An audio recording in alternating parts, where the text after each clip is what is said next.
Welcome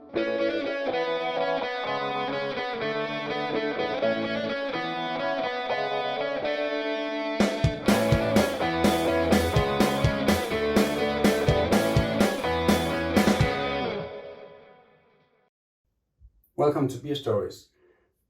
I've been given a lot of apples, both from our own garden, but mostly from our neighbor's garden. And of course I thought, let's make a cider. I've never done that before. Yeah, I'll just try to see how it goes.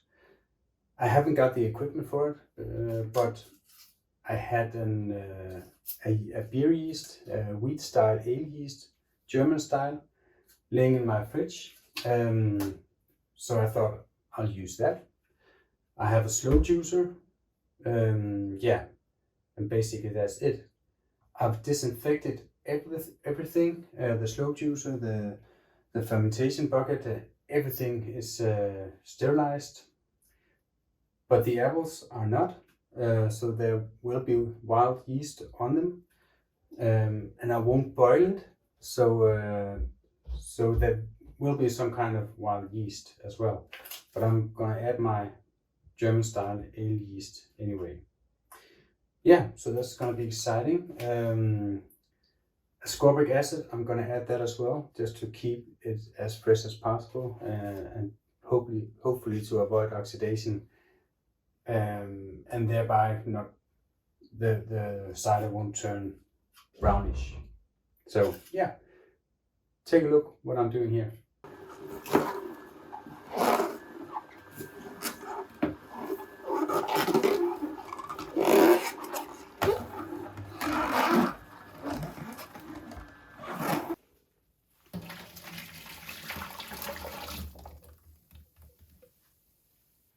I'm almost done, so now I'm adding ascorbic acid, 0.5 grams per 10 liters. So it's not much. And finally the yeast, and then I'm gonna take a gravity reading to see if I need to add any sugar, maybe.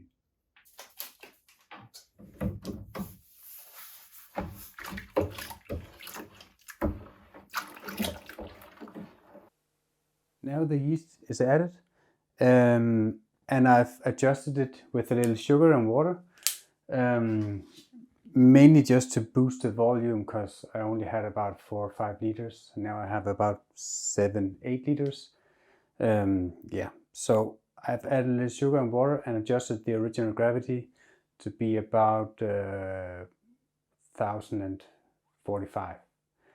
If this was a beer, it would have an ABV around 5, and I think that would be great. So yeah, now it's just the patience that need to work along with the yeast, and let's see what happens.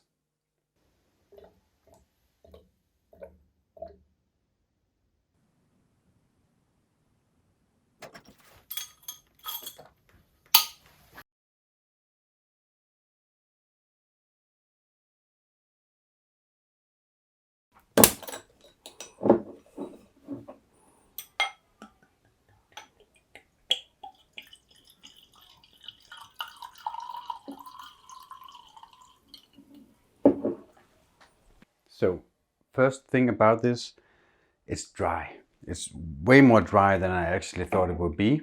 I wasn't expecting like a Somersby or a Mokai or anything like that, but I was expecting it to be sweeter, but it's not. It's kind of like an apple champagne. So it's pretty dry.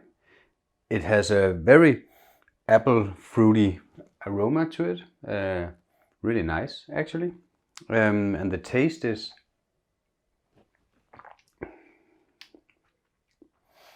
it has a great taste as well, but it's not sour apple, it's dry apple. Yeah, that's the best word I can find. If you like dry white wine, if you like dry champagne, you're gonna love this as well.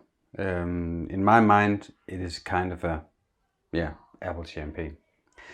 The first thing I noticed when I opened it, I was supposed to add more sugar for the carbonation, at least 8 grams per liter, I think. This is only 6 grams, so you can even go higher, I think. Yeah, but it tastes really well. I think it will be great for drinks, so I'm gonna use it for drinks. Or really cold on a hot summer night, really cold apple cider, and then maybe just mix it with a little mango syrup, or yeah, maybe just apple juice, just a pinch to make it sweeter. I think that would work great as well. But in drinks, make a spritzer out of this. That would be great, I think. Yeah. So if you have any questions about cider, I'm not the expert to answer them. If you have questions about this cider and how to do it with an ale yeast, you can write in the comments and I'll answer, of course. Yeah. But other than that, it's just try for yourself if you want to, if you're curious. And with a little few adjustment, you can make this really great. I think next time I'll do this, probably next year, when I have apples again, I'm gonna add some lactose or sorbitol just to make it sweeter, and then I think it's gonna be amazing. But yeah, try it for yourself. Cheers and happy brewing out there.